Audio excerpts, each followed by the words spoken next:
depths of space, an abandoned spaceship, a sewer system that should have been demolished decades ago.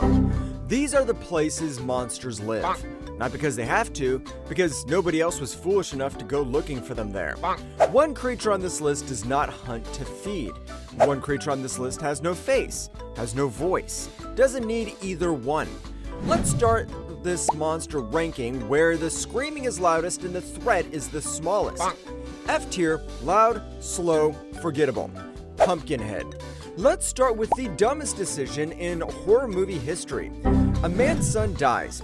Tragic. Understandable grief. Normal human response. Therapy. Time. Maybe a strongly worded letter to the responsible party. This guy's response? Drive into the woods, find a witch, and summon an ancient vengeance demon without asking a single follow-up question about the terms and conditions. Not one question, not how does this work, not where's the catch, just I want revenge, like he's ordering a pizza and skipping straight past the toppings menu.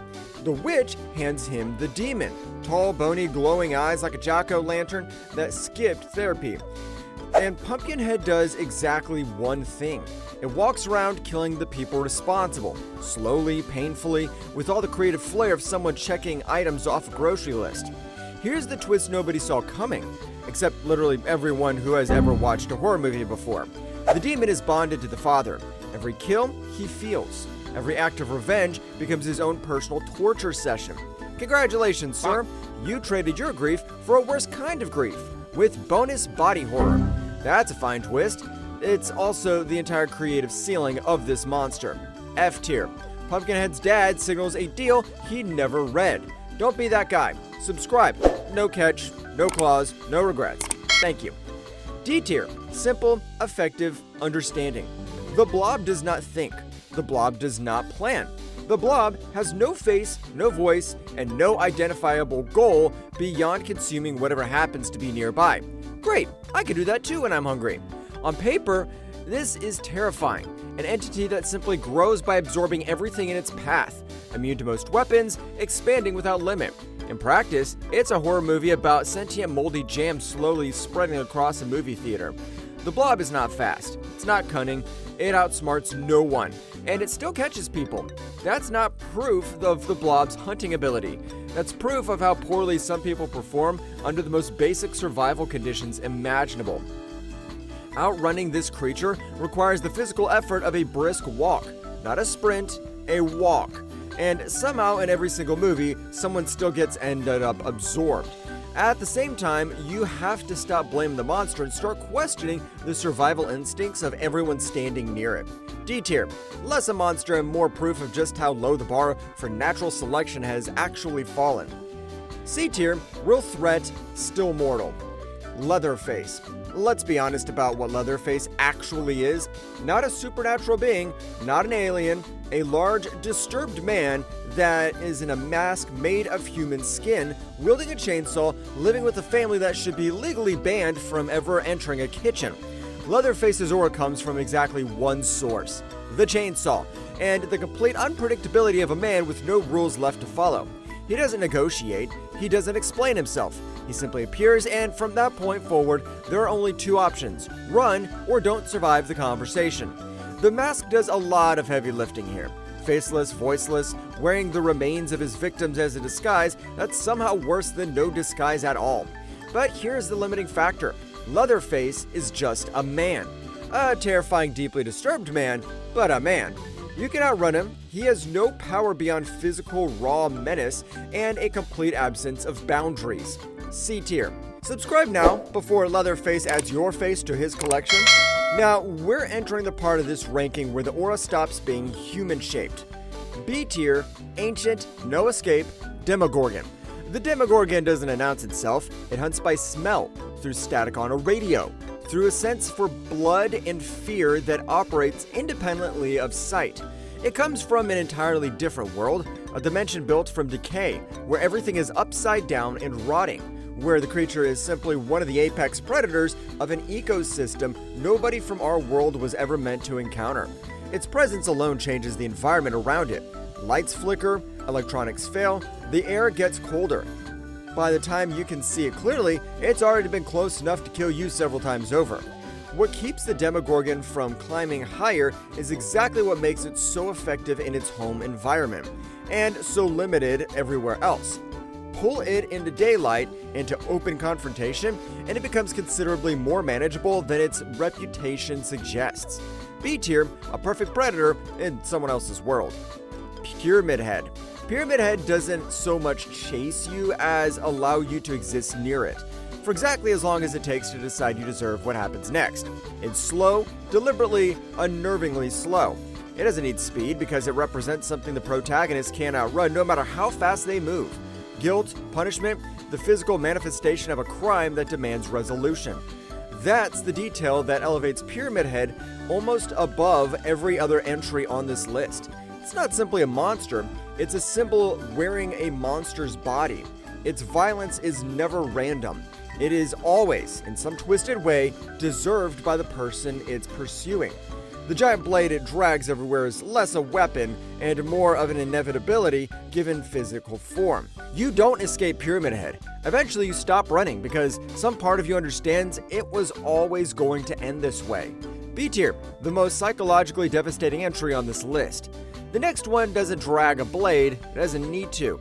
It just needs to know what you're afraid of. A tier, manipulative, ancient, patient. Let's be clear about one thing, this is not Ronald McDonald. Different clown, different snack. This one doesn't sell hamburgers, it sells nightmares. Pennywise has been feeding on Earth for centuries.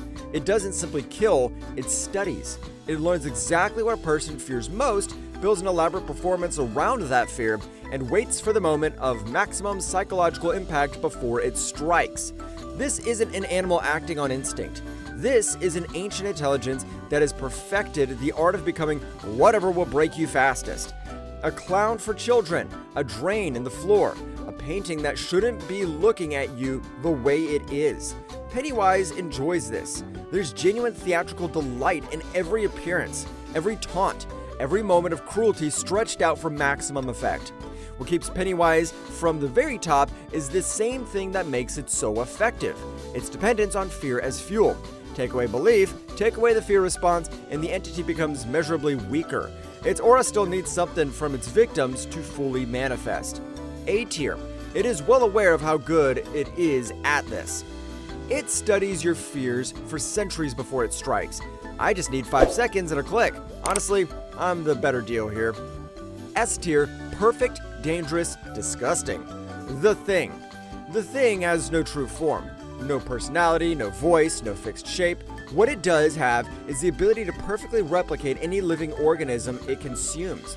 The Thing takes your memories, your quirks, your behavior, and wears them back at you.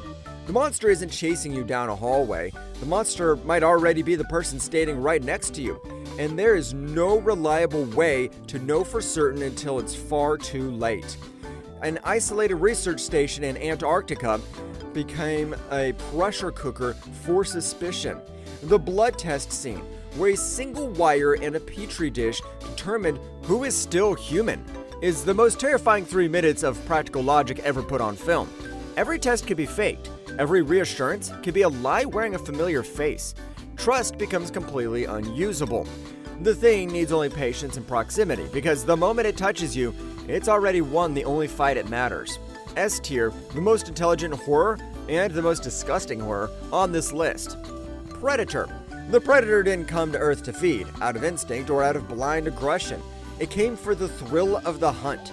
That single distinction places the Predator in a category completely separate from every other entry on this list. It has technology beyond human comprehension, cloaking, thermal vision, weapons capable of leveling buildings, and it deliberately chooses close combat hunts that give its prey a fighting chance. There's a code here, rules. The Predator doesn't kill the unarmed or the pregnant or those who pose no threat. When a human proves themselves a worthy opponent, the Predator has, on occasion, simply let them live. That's not weakness. That's the most powerful form of presence any predator in fiction can possess. The confidence to grant mercy because victory was never actually in question. It hunts trophies, not survival. It collects skulls as art, not nourishment. Every kill is a statement of personal honor, governed by rules it could break at any moment and deliberately chooses not to. S tier, real threat, real honor, real restraint. God tier, the perfect organism. The Xenomorph. Let's start with the design itself, because that's where the aura begins. A biomechanical skeleton, no visible eyes, and yet it sees everything that matters. Acid for blood, which means even killing it correctly comes with consequences. A second mouth inside the first, capable of tearing straight through your body, because evolution apparently decided one set of jaws wasn't enough to get the point across. The Xenomorph's life cycle alone is one of the most disturbing pieces of design in film history. It doesn't simply kill its victims, it uses them. A host is taken, infected, and from that single act of violation, a new horror is born, bursting directly out of someone who, at that moment, is technically still alive. There's no negotiating with it, no code of honor like the Predator, no theatrical performance like Pennywise, no tricks like the Thing. The Xenomorph does exactly one thing, with absolute unrelenting efficiency. It survives and it propagates at any cost against anything in its path. And this is exactly what elevates it even above the Predator, the species that hunts it specifically because it represents the ultimate trophy. The Xenomorph doesn't care that it's being hunted, it doesn't perform, it doesn't posture, it needs no audience, no code, and no victim's fear to function. Every other entry on this list needs something. Fear, fuel, hamburgers, a host body's compliance. The Xenomorph needs none of that. It doesn't perform aura. It is aura, in its most distilled form. Subscribe and leave a comment. Does the Xenomorph deserve the top spot, or is the Predator's restraint the real power move here? Meanwhile, the Blob is still somewhere slowly crossing the parking lot, and somebody, inevitably, is not getting out of the way in time. See you next time.